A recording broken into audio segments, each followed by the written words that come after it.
माननीय सदस्य सुमना श्रेष्ठ। सम्मानीय सभामुख महोदय, सोबियुको चुनाव भय मुक्त र राजनीतिक हस्तक्षेप मुक्त गर्नुपर्छ।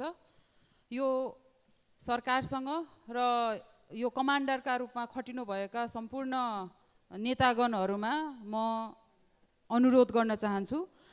सामाजिक सञ्जालमा के आइरहेको छ भन्दाखेरि आरआर क्याम्पसमा स्वतन्त्र विद्यार्थी समूहका सचिव पदका लागि उम्मेदवार दीपक देवकोटालाई सत्ता पक्ष निकटका भातृ सङ्गठनहरूले खेलकुद ग्राउन्डमा सामूहिक आक्रमण गरेको छ भनेर सामाजिक सञ्जालमा लेख्न थालेका छन्। अब यसमा चाहिँ नि मैले ध्यानाकर्षण गराएँ, यसलाई भयमुक्त गराउनु पर्यो। र अर्को चाहिँ नि काठमाडौँ क्षेत्र नम्बर 6 मा पर्ने तारकेश्वर वडा नम्बर 9 को लोकतान्त्रिक चोकमा रहेको मचागा नेपाल सरकारको नाममा रहेको जग्गा कितान नम्बर 62 र 63 नेपाल काङ्ग्रेसका नेताले कब्जामा लिई भोग चलन गर्दै आइरहेको र स्थानीय बासिन्दाहरूको गुनासो र उजुरीका बावजुद स्थानीय सरकारले उक्त जग्गा संरक्षणमा कुनै पहल नगरेको आम गुनासो छ। यसमा पनि ध्यान आकर्षण गराएँ। धन्यवाद। के नियम आपत्ति हो मान्यज्यू?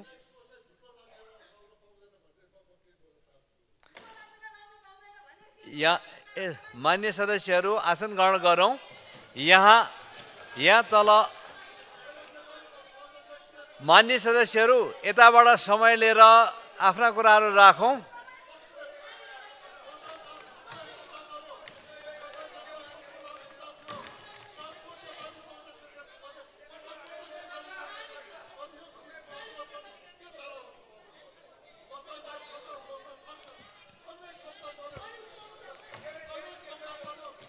मान्य सदस्यहरू आसन ग्रहण गरौँ।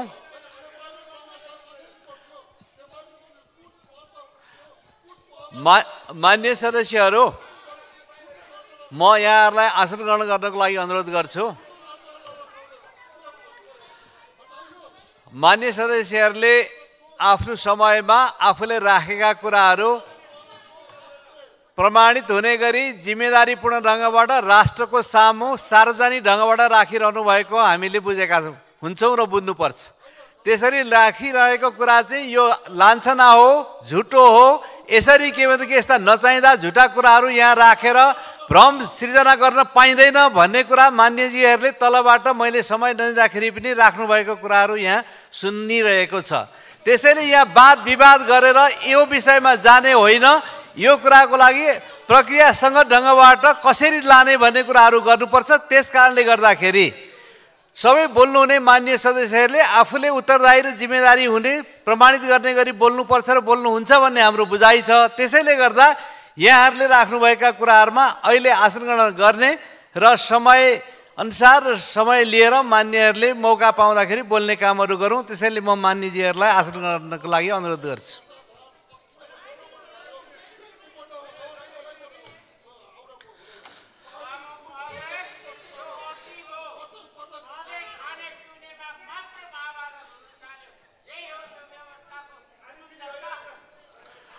मैले मान्यजीहरूलाई बस्नको लागि अनुरोध गरेको छु।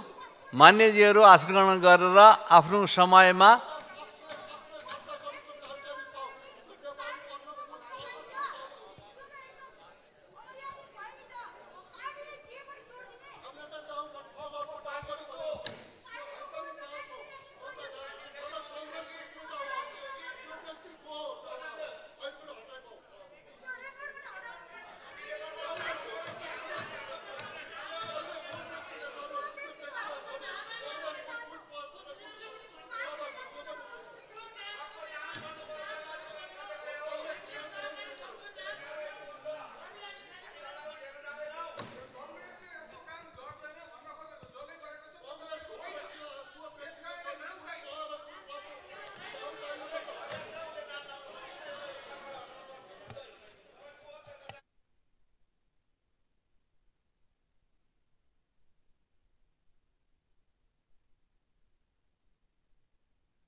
मान्य सदस्यहरू मैले अघि नै कुराहरू गरिसकेँ।